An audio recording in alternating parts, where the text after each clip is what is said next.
আইন সহ কেন্দ্রীয় বিএনপির সহ সাংগঠনিক সম্পাদক শহীদুল ইসলাম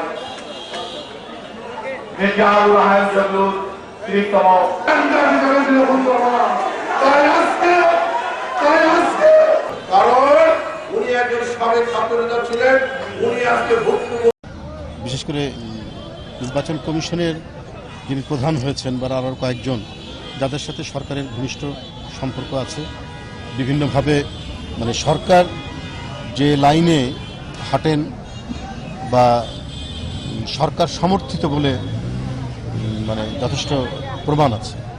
এবং সরকার সমর্থিত আমরা যখন অবসরে যাওয়ার পর দায়িত্ব পান, তা আমরা দেখেছি কাজী রকিবউদ্দিন সাহেবের মতো যে একেবারে দলীয় কর্মীর মতো তারা কাজ করে।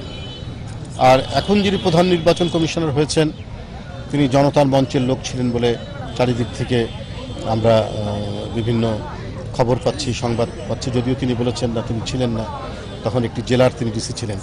তো জেলাগুলোতেও তো আপনার জনতার মঞ্চ হয়েছে এবং সেখানেও মানে আমলা বিদ্রোহ করা হয়েছে সে সময় এক্সিস্টিং সরকারের বিরুদ্ধে।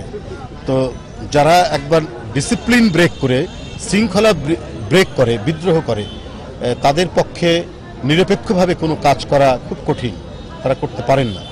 এবং সেই ক্ষেত্রে আমার মনে হয়েছে যে, এবং মনে করার আমাদের বলে না, মানুষের যথেষ্ট কারণ আছে যে এই কারণেই তাকে বাছাই করা হয়েছে, মানে সরকার বাছাই করেছে যে তাকে দিয়ে কাজী রকিবউদ্দিন সাহেব যে পারপাসগুলো সার্ভ করেছেন, একতরফা নির্বাচন করা, ফেনী স্টাইলের নির্বাচন করা, তাকে দিয়েও সেটা করা সম্ভব হবে বলেই তাকে প্রধান নির্বাচন কমিশন করা হয়েছে। এক, দুই হচ্ছে যে অনুসন্ধান কমিটিও একজন সদস্য কিন্তু বলেছেন যে আমরা যে 10 জন করেছিলাম, মানে বাছাই করে সুপারিশ করেছিলাম, তার মধ্যে কিছু প্রফেশনাল মানুষও ছিলেন, তাদেরকে করা হয়নি বলে একটা উষ্মা প্রকাশ করেছে।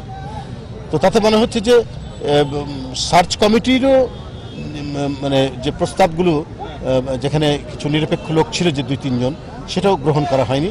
একবারই বেছে বেছে মানে দলের অনুগত, মানে সরকারের অনুগত লোকদেরকেই এখানে নিয়ে আসা হয়েছে। তো আমার মনে হয় যে সেক্ষেত্রে মানে এটা খুব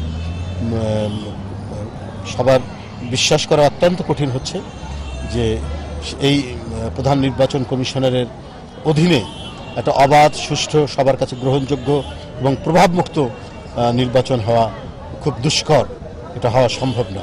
সেক্ষেত্রে আমার মনে হয় যে তার বিরুদ্ধে যে অভিযোগ, এটা আরও তীব্র হওয়ার আগেই আমার মনে হয় তার পদ থেকে সরে যাওয়া উচিত।